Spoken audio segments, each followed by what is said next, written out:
And speaking of Luka, man, this story is still unraveling. It's Yeah. still fucking unraveling. As Luka finally did a sit down with Rob Pelinka. And Oh, the press interview. a few things were revealed. I'm not gonna lie, a few things were revealed because Rob Pelinka kind of gave insight to how this whole shit happened. And Luka kind of debunked a few things that Nico Harrison had said. He kind of debunked a few things very, very subtly. We're gonna break this down layer by layer, but first to start this off, we're gonna hear how Rob Pelinka kind of formed this partnership with the Mavs. And for Rob, Nico was speaking with reporters, I believe, on Sunday after the trade. He praised you specifically for keeping the negotiations between you two up until, I imagine, the final moments. At what point did you, I guess, introduce this trade idea to Jeannie, and what was her initial reaction when you told her about it? Yeah, so this all started with the coffee in Dallas where Nico approached us with the concept, and because there was a partnership and a history of travel in the world between Nico and myself working around Kobe Bryant, there was a fabric of trust in the discussions. And these type of deals are incredibly intricate and complicated. And along the way, we knew there would be 248 insurmountable snags to get to the end, and there were. And so over the course of 3 weeks, call it, an issue would come up and we'd think there was no way to climb the mountain, and we'd figure out a way. Then the next issue would come up, and you just keep going, and you stay committed to the work. You stay committed to trying to get the deal done in a partnership sense. I think a lot of people talk about negotiations in terms of who won and who lost. I try to approach a negotiation in the sense of how do we build a partnership where we can get to the end. You see the way he's formulating that? A partnership. A partnership with the Mavs. Have we ever heard two NBA teams talk like this before? No. How can we get to the end together? This shit sounds Well, crazy, man. We're in a new era of management now, right? Where agents are GMs now, and Rob Pelinka and execs are also general managers, like Rob Pelinka, obviously, Leon Rose, Bob Myers, and Nico Harrison coming out of Nike, right? So we're seeing a new era of how basketball management is approached, and we're gonna continue seeing these kind of guys, calling the shots, and they're obviously gonna go to familiarity. And I think that's what it seems like Nico Harrison did with this trade. He went with familiarity. People he's familiar with, people he knows how to deal with, instead of going out of the way and building the proper team where they can compete. Yeah, so just before I continue on with this, he keeps saying partnership, but the Utah Jazz said that they had no idea Luka was involved in this trade when they were added in as a third partner. They just was trying to, I guess, get cash or whatever, second round picks or whatever it was, just to make it work. But they had no idea Luka was involved. And this is where I said things are in a gray area, because him and Nico keep trying to frame this around as two franchises helping each other out, being transparent. Meanwhile, the Jazz and what's his name? What's the GM for the Jazz? Danny Ainge. Yeah, that shiesty motherfucker, Danny Ainge. He let we it gotta be talk known. about this. Yeah, he let it be known that he had no idea Luka was involved in this shit. We gotta talk about Danny Ainge play this trade deadline dirty. Yeah, we'll do that in a second, but we'll just break down this Rob Pelinka and Luka as they kind of introduce themselves. But he keeps giving insight to how this deal was formulated. And I think that was the lens that we worked, and the premise we worked under. And when the concept was initially introduced to us, it was, hey, the only way we can even have these discussions was if it's between owner and GMs. And there was a commitment to that. And if we broke that commitment by talking to anyone else, this day would never happen. So I think trust was at the center of all those discussions. And I called Jeannie after the coffee in Dallas and brought her in immediately, as I do with everything. Her and I have a really strong working relationship, and the fabric of that is that we share things in real time. And she was extraordinarily excited and hopeful that we could get to the end, which we were able to do. Now, very interesting. So Jeannie Buss was quickly informed of this whole situation. Like, you know, the storyline is LeBron James didn't know. You know, they kept this under wraps. Some analysts have even said only Rob Pelinka knew. But I believe that. No, he just said it himself right there. As soon as, you know, this started over some coffee in Dallas, and as soon as he was made aware, he bought Jeannie Buss in. So he debunked that. Jeannie Buss knew right away. He just debunked No, it. I don't think any active players or management knew though. Correct, but that's not what the analysts are saying. They're kind of making it seem like only Rob Pelinka knew. You know what I'm saying? Yeah, I doubt that. They're trying, they're trying to frame it that way, but I think ownerships and front offices knew. Nico Harrison already said that he entertained the idea to the owner, and he told him get the fuck out of here as a joke. Like, no balls, he wouldn't do it, right? And so it's pretty clear that their ownership was aware, and it's no surprise that Jeannie was aware. But I don't think Clutch Sports or LeBron were made aware. Nope. But Jeannie was definitely on board with this, and we're gonna continue on and just hear how, you know, what hurdles they had to overcome to get this deal done. Moment, figure out the read and make the play. And so when the opportunity came to me, that was sort of my mindset, is to, okay, this is coming. This is a concept that came to me. Now, how do I process this mentally to get the deal completed? And right away, when it was brought up at the coffee, my mind started churning. There were so many complicated things. We have the Mavericks are hard capped at the first apron. You know, the Lakers are up against the second apron. There's trade kickers. There's going to be a third team that's going to have. So my gears were turning about the deal the same way his basketball mind is processing a play. And so I just tried to live in the moment, and I tried to carry that with me for 3 or 4 weeks as this was unfolding. And by staying in the moment, I think it helped us get to the end. Very interesting. 3 to 4 week timeline. So they've been possibly working, you know, on this deal since they traded for Dorian Finney-Smith. Remember, they traded for him on December 29th. But Luka right here was also asked, you know, kind of 2 questions. He was asked his feelings about the Mavs' decisions to trade him, and also, you know, sort of the answers he kind of gave, it really didn't add up to what the Mavs GM said on how, you know, remember Nico Harris kept saying, oh, they were kind of uncomfortable with heading into a treacherous summer of just not knowing what Luka's gonna do. But watch Luka's answer right here. But let me add this. Mm-hmm. You think I think the Dorian Finney-Smith trade is someone Luka's familiar with and love playing with. That also probably played a factor in getting Luka to be much more comfortable with the idea of coming to LA, is bringing more familiarity within the Lakers roster.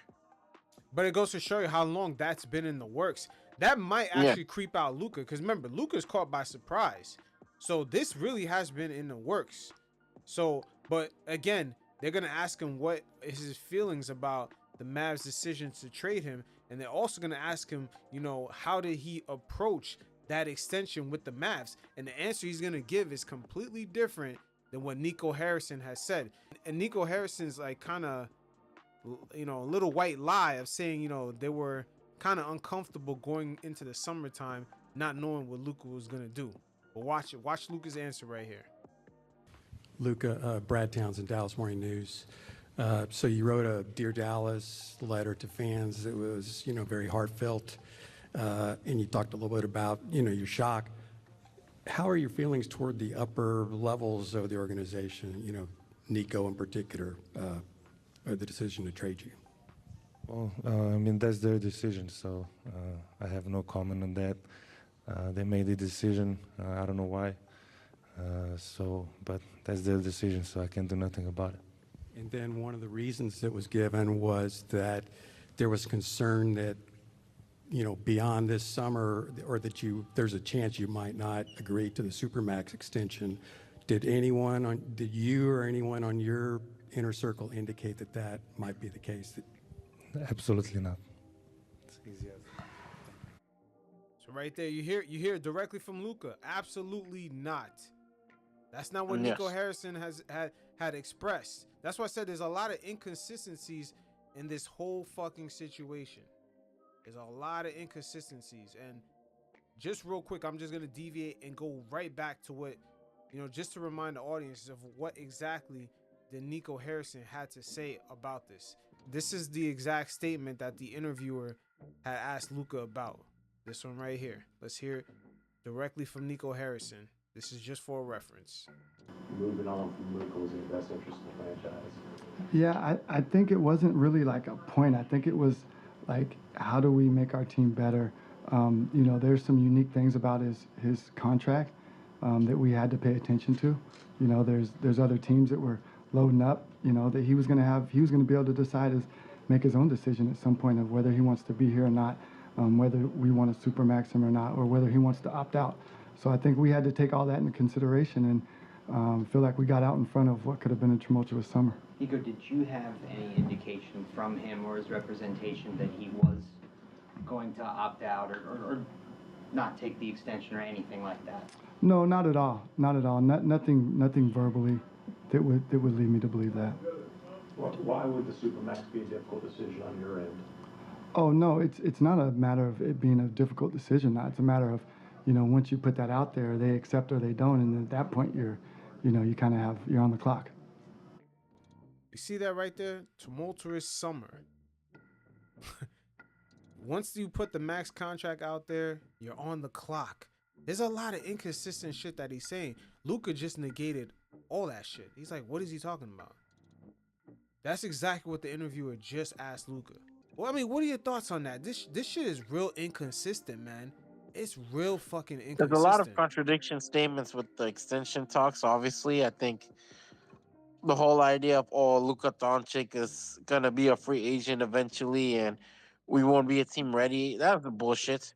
Mm-hmm. If any good franchise, any good organization would have would have a plan B, plan C on how to keep their franchise player. You tell me Dallas Mavericks didn't?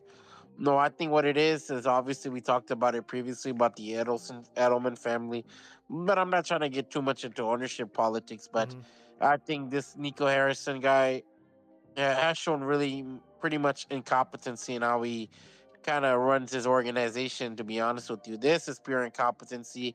The statement is a cop out. It's bullshit. It's a dishonest statement to the fans and to people who invest in Dallas Mavericks merchandise and buying the games and all this shit. Yep. I mean, because you're telling me a 25-year-old you have no way of pivoting to ensure he stays with you for another decade? Are you shitting me? And then also at the same time, what Nico's really saying that Luka was hesitant about signing his extension that would have gave him $70 million a year. Yeah, and bullshit. He left it up to them to possibly think about trading him, in which now he no longer qualifies for that extension, and he's gonna lose $116 million. That doesn't make any sense. They're being shameless. They're very shameless about how they approach the game. This is one of the most shameless things you could do as a front office man. Just be honest. Just be honest or find another excuse. But I think trying to pen it on Luka and trying to get him to be kind of like the sacrificial lamb is whack. Because bro, every players, like Tatum, Luka, they're gonna sign that contract. Mm-hmm. And also Luka kind of got pressed, by LA media. And I've always told you, man, LA media is like New York media when it comes to the criticism and just the way they're kind of abrasive, man. They're gonna approach you and let you know what's what. But they asked Luka about his defense, and the question kind of caught Luka by surprise. Luka, David Pingalore, KTLA. Over the last couple of days, I talked about your conditioning, but maybe your lack of defense. What is your commitment to being a better defender? Yeah, I think this year I really stepped it up honestly, and it's just being more active, more vocal, and I think I did a step ahead this year, but I need to do more steps ahead. So that's what I'm planning on. You see that bullshit answer Luka kind of gave? Luka kind of danced around that. Yeah. He kind of danced around that. He was like, he didn't really say much, but you should see his face, man. He looks shocked that they asked that question straight up. Like straight up. Like, the Lakers. He's in LA, the media, a bigger star. now it's changing, you know? I told you, man, it's that Laker expectation. It's different, man. I know LA is all nice, but when it comes to basketball, that media is not too far away from the New York media, the way they treat the team. And it's, they don't troll. They don't, of course, troll the Lakers, but they do ask the harsh questions. Just like when LeBron first arrived, they asked him, what is he going to do for LA? They didn't care about what he did in the past. So it's a major difference. You're with the new slate. Yeah, it's a major difference in this market. But let's see what else they had to say. Hey Rob, just obviously make a blockbuster move like this. What is your balance of thinking long term with 25-year-old, and then also just the short term, knowing that the deadline's coming up on Thursday? Just balancing the long term vision with the short term.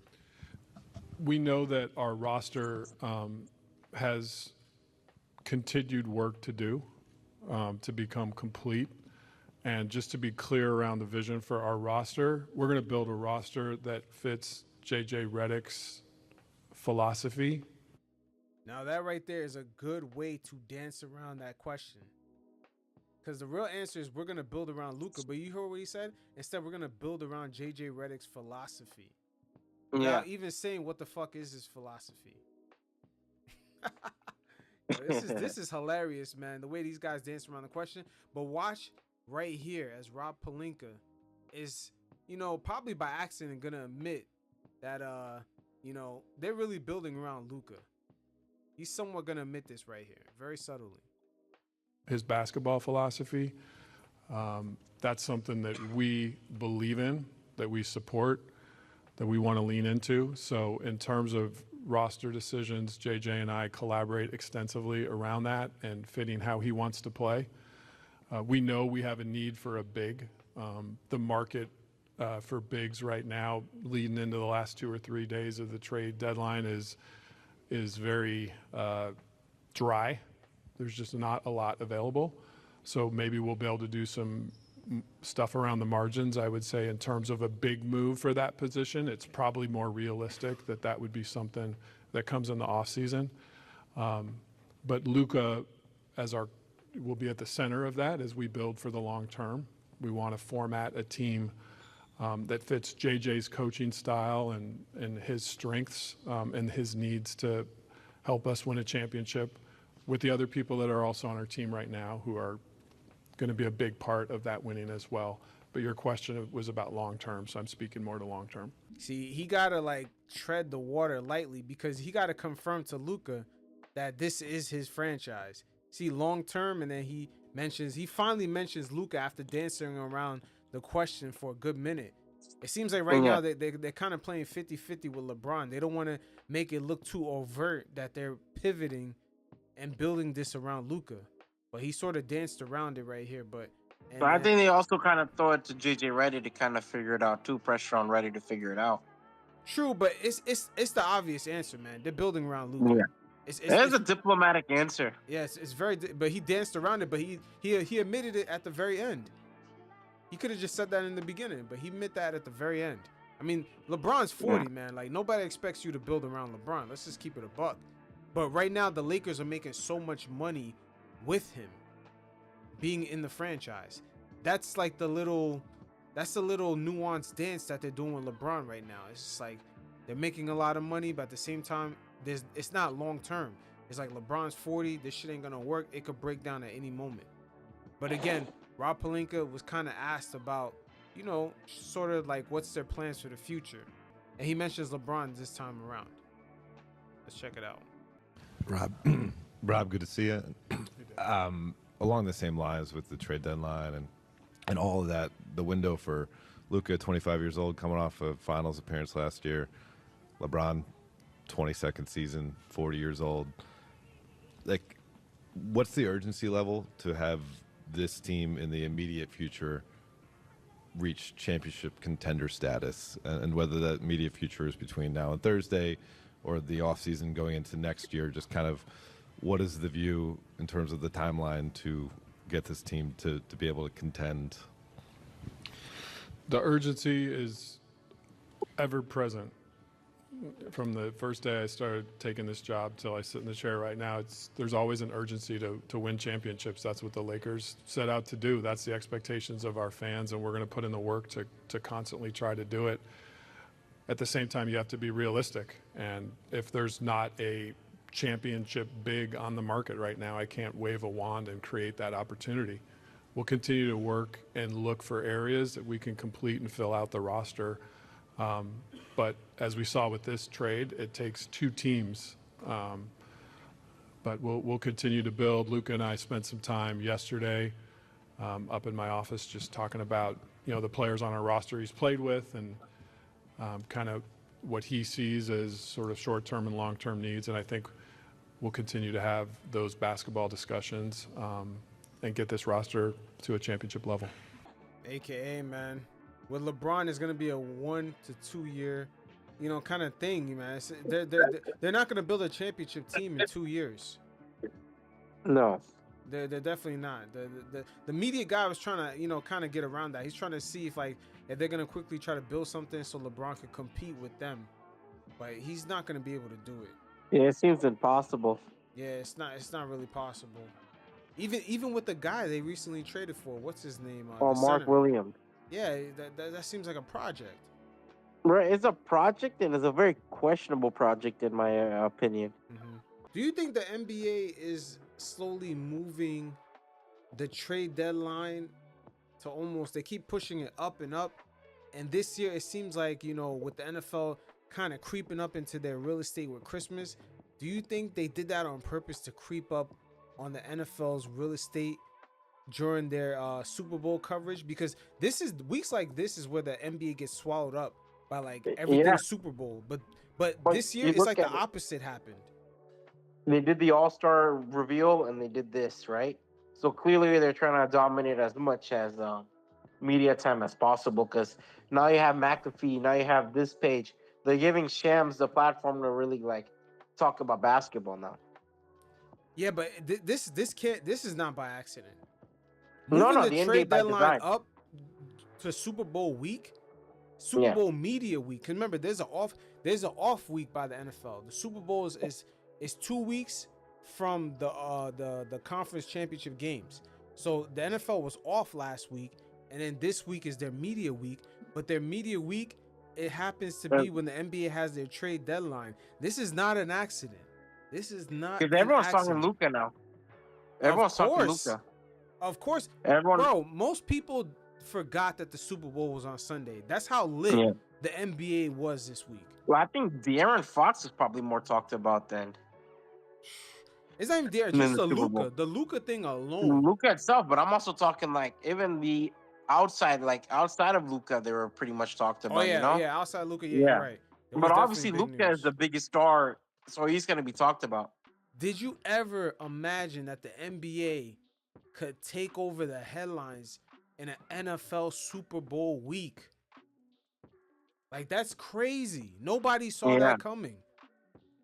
And it's because Adam, this is good for Adam Silver, because the NBA has taken a lot of PR hits over the past few months. Low ratings, especially with the low ratings. Yep. Yeah, too much 3-point shooting, lack of competitiveness. And then this week kind of dispelled all that, because look at all the interest.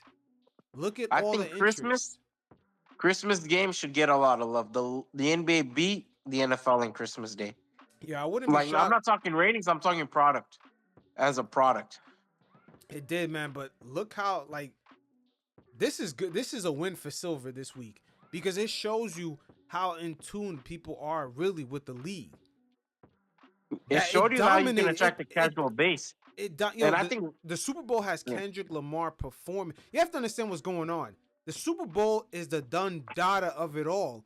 And this is their media week. They got Kendrick Lamar in a rap beef with Drake performing at the Super Bowl, and the NBA took over all that with media coverage. Nobody saw that coming. The NBA also took away WWE's hype were coming off the Royal Rumble and WrestleMania. They're able to take away from a lot of sports entities' hype. Mm-hmm. You know what I mean? They took away all that stuff. But also it shows the NBA can really build a future league without their LeBron James and these golden gooses. Now you're getting a new golden goose that people are really crazy about. Because Luka, like, bro, I've had like casual, like people who don't watch basketball, like, Exactly. That's when what you the know it fuck, like, hits. That's yeah, when you like know it my hits. one of my coworkers, she's like, I was listening to a podcast of like all girls podcast or TikTok. I don't know what she was watching, but she's like, oh, they explain it in girly terms, and this trade makes so much sense. I'm like, okay, yeah. So basketball is transcending where people are using like other leagues. Like my friend was like, this is like, oh, trading Mbappe for Neymar. And I'm like, yeah, that's a great example, and Yep. that's how people are contextualizing it. So the NBA has something to build on. I think obviously the Christmas games was a success, which is a plus for the NBA. And you look at this trade deadline with Luca kind of being the main topic, because I'm not gonna lie, like the fact we didn't even see Kevin Durant or Steph Mhm. Curry moved, and the fact is like guys like Luka Doncic, obviously Anthony Davis being a big talk, but But wait, along hold on. with kind of the Wait, other hold trades on. that went on. Just real quick. I wanted to go to your initial point when you brought up that Neymar, that casual fan from another sport. You see, this week, that's when the NFL does that. It grabs Yeah. the casuals, the girls that normally listen to the girl podcast. Now this week they're doing Super Bowl, Sunday fun day for their boyfriends. They're inviting people over. They don't even watch the game. This Yeah. is the Super Bowl effect. Like the NFL has that much power that they're getting the casuals. Now the NBA in that same very week is getting those same casuals to talk about their product. That's how you Bro, know this trade has hit. It has hit the fucking stratosphere, man. It's gone. It's out it's of pop here. culture. This Yeah. trade be pop culture. Like I think even Beyonce's Grammys, I don't think it was talked as much as this trade. Oh yeah. Oh wow. It even swallowed up the Grammys. You're right. Yeah, it swallowed up WWE, and this is like their marquee season, WrestleMania. It swallowed up the NFL with their Super Bowl, and it swallowed up the Grammys with Beyonce winning and Kendrick Lamar winning a shit ton of awards for this song. Yeah, bro, it's this is crazy, man. Like This is a good nobody high saw chance. this coming for the NBA. This was not even the talk a couple of weeks ago. All the talk was too much 3-point shooting. You had Adam Silver going through a press conference trying to defend the league. We're thinking about adding this rule, shortening the time for the quarters. All blah blah blah. It's almost like the league was on the defense. They were on the defense, and in 1 week, this shit turned around.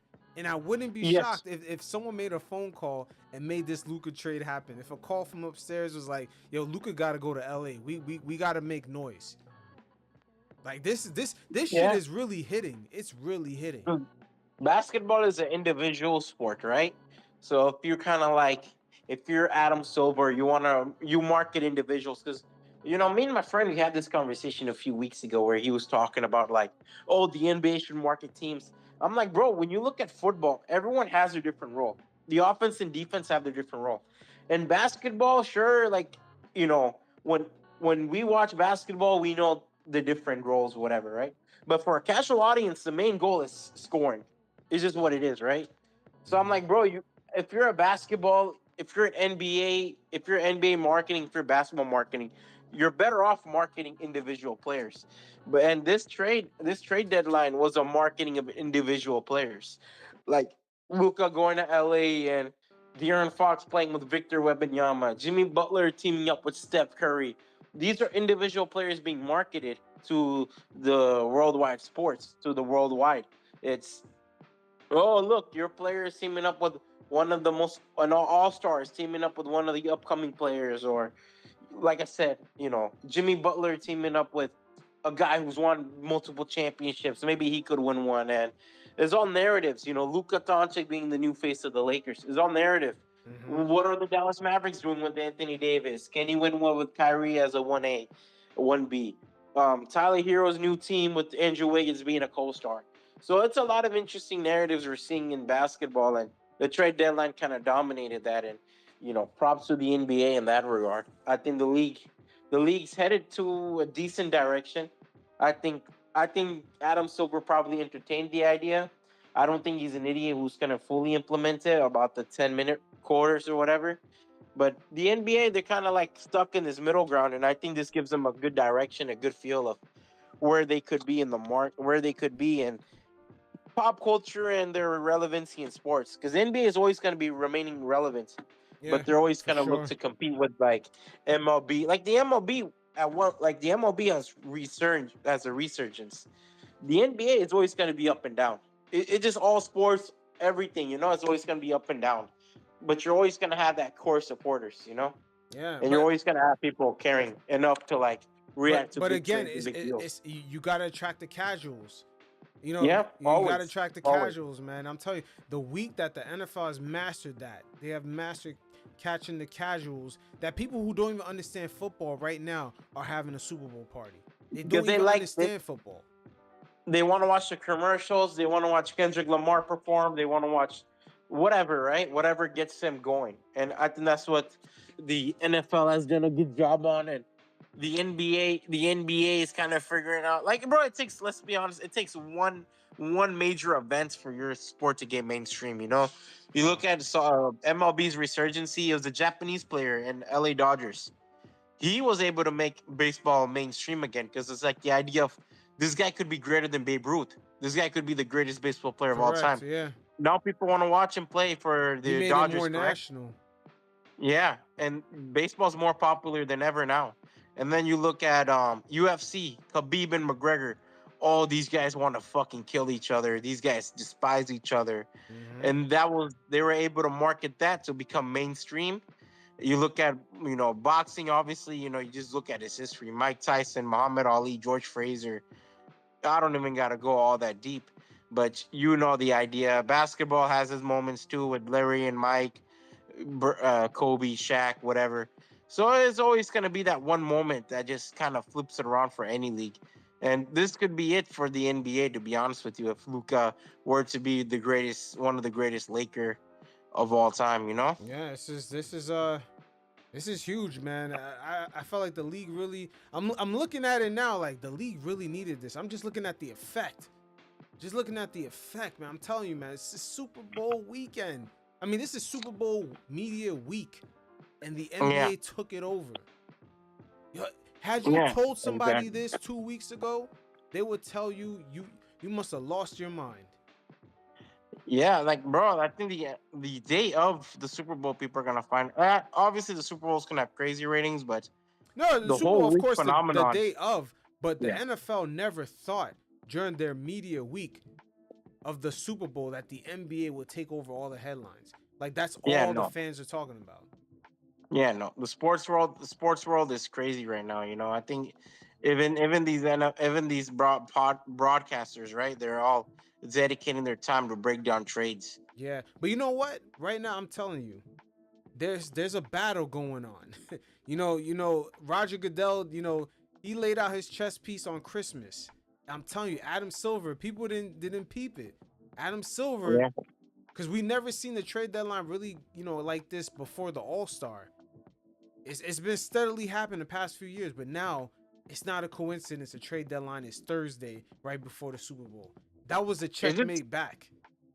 We're looking at a lot of content being available. That's just what it is, especially in sports world. Yeah, but hold on, but you're not peeping the real estate. Like the NFL, yeah, of course. The NFL over the summer, they've slowly, they slowly crept up to the NBA's real estate of free agency. The NFL has crept up on that. And I'm telling you, these two leagues are battling right now. And now the NFL crept up on the NBA Christmas. So it's like, the NBA is sort of fighting back. Okay, trade deadline Thursday, right before the Super Bowl. Yeah. That's tough. Oh, yeah, 100%. That's tough for the NFL to kind of fight that. It's like, whoa, the NFL knows the NBA is young and the NBA is on social media. That's almost like the California fires, man. All that dry wood laying around, it's a matter of time. One of those things catch on fire, the whole shit cooked. Like that's NBA news on social media. Once it catches fire, it's going viral. And like I said, the previous week you just had your All-Star release. So the NBA within that 2 weeks took full on advantage of the news cycle, whether it's All-Star announcement or it's this trade deadline announcements. Yeah, man. Whew.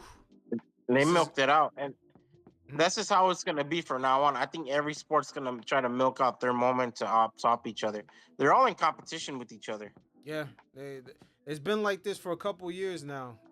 It's good for the fans, too. Like I said, bro, baseball has found a resurgency because of this, Japanese player, right? and then hopefully we see. I think we're gonna see in the NBA real soon. I think the ratings thing is an over exaggeration. It's a transition, but transitions. It is a It transition, happens but pretty but the smoothly. league is still currently transition. Look at the NBA draft now. It's 2 days. It's two Yeah, days now. Like they're slowly the NBA low key has been building different real estates. One real estate is the draft now being 2 days. Another real estate, I'm not sure if you've been noticing, is the Vegas Summer League. There you could tell they're pumping money into that. They're trying to yeah, make it a bigger event. Vegas Summer League now seems like its own event. yeah. It's like a Because in the thing. summertime, you also got Ice Cube's league trying to take in ratings too. No. It has nothing to do with that. I think it's really we're talking about the Titans here. The NFL and the NBA have been encroaching on each other's real estate, and it hasn't been more apparent than this year. Christmas and the trade deadline being right before the Super Bowl. It's Yeah, very apparent. This is not done by accident. None of this is done by accident. I think there was a time period where this was sort of like a little dance between both leagues, a little understanding. They didn't overtly say it. Oh, okay, NBA, we're not gonna, be in your Christmas, even though we're the number one sports product. And then the NBA kind of stayed away from certain NFL dates, from the combine to the draft. But now it seems like things have gotten muddied. Things have gotten fucking muddied, man. And both these leagues are encroaching on each other's real estate. That's a real thing. That is a real fucking thing. I'm telling you, man, this is shocking, man. They're probably gonna do like, I want to say they're gonna do a doc on like what went down this week, but this is crazy, bro. This is legendary. You got this is Kendrick awesome. Lamar. You got Kendrick Lamar in the Super Bowl in a crazy rap beef. You got the Grammys, Super Bowl weekend, a great rematch between Eagles and the Chiefs. I can understand if two shitty teams were in the Super Bowl that no one knew. But you got Patrick Mahomes getting a rematch against the Eagles. The Eagles want their get back. And the NBA still took over all that shit. And In like I said, you headlines. got WWE happening an hour before. Yeah. So they're trying to be the narrative dominated, like kind of like it's our night as a WWE. They looked at it like, oh, the NFL is gone, and so like we'll have we'll be the talked about thing in town, which they were for like 30 minutes until the Luka thing went, and like nobody cared about WWE and their Royal Rumble anymore. Yeah. So all entertainment had to take a back step, whether you're WWE, Grammys, NFL, they all had to take a back step into like, oh shit, you know? Mm-hmm. Like Luca's here, like even like Beyonce, the biggest pop star who people cried about like not getting a Grammy, not want a Grammy, and people talked about it for 30 minutes and went back to Luca.